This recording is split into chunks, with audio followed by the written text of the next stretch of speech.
महेश्वरा गुरु साक्षात्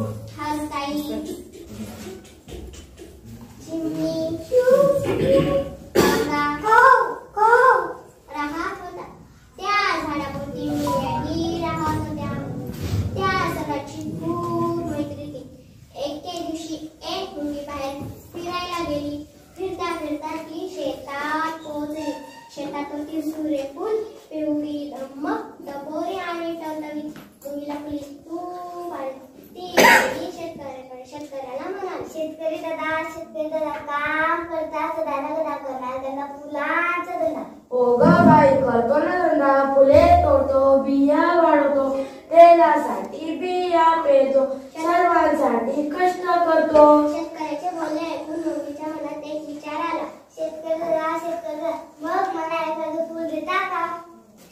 हे घे एक फुल.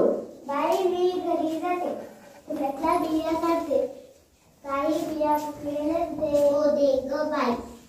काही बिया खालत्याला देते, काही बिया चिमणीला देते, काही बिया काढायला देते, काही बिया मधमाशीला देते. उरलेल्या बिया सुकासाठी जपून ठेवते. कोकिळाच्या कपाळात आल्या आट्या, तिने कावड्याच्या गट्यात ठेवल्या बिया, कावड्याने बिया पाहिल्या. अगं बाई असं करतेस? अंड्यांबरोबर बियाही ठेवतेस? नको माझ्या घरट्यात बिया, नाहीतर सगळ्या बिया जातील वाया.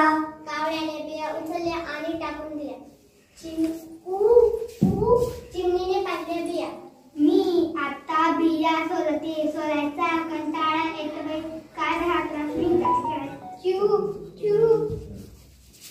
खारुताई ती खूप जवळ साजली तिची पडापड, बिया घेऊन शेंड्या जाते, प्रत्येक बी लपून ठेवते, शेंड्याहून जमिनीवर शेंड्या खेळता खेळता बियाणं बी खाऊन टाकते. पण मधमाशी ती खूप चतुर, काम करण्यास नेहमी रुजू. बिया पाहून विचारात पडली, करावे काय बियांचे भले व्हावे सर्व, उपाय काही सुचेना, झोप काही लागेना. सकाळ होताच मधमाशी चटकन उठली, बिया घेऊन जमिनीवर गेली, आनंदाने गाऊ लागली, या रे या मित्रांनो, खड्डा करूया गड्यांनो. कावळा म्हणाला, कशासाठी? बिया रुजत घालण्यासाठी. यावर कोकिळा म्हणाली, मला नाही वेळ, कामाच्या माझ्या कधी बसायच्या वेळ. कोकिळा गेली उडून, चिमणी राहिली झोपून. कावळा म्हणाला, माझ्या त्याने होणार नाही, काम करून जमलं ग बाई. खारुताई आली सर डोळे फिरवत गर मधमाशीला म्हणाली, आई ताई खातस का जरा, बघ सुटला छान झाला, खेळून एक मधमाशीने बिया रुजत घातल्या. पावसाळा आला, पाऊस पडू लागला, रोपटी भरभर वाढू लागल्या.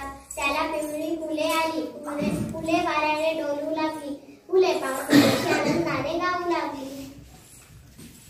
रुजत घातल्या बियाच्या,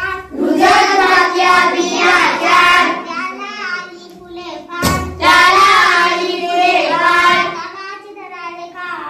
कामाची धराले घास, तरच मिळेल पोटाला घास. धन्यवाद. गुरु साक्षात परब्रह्म.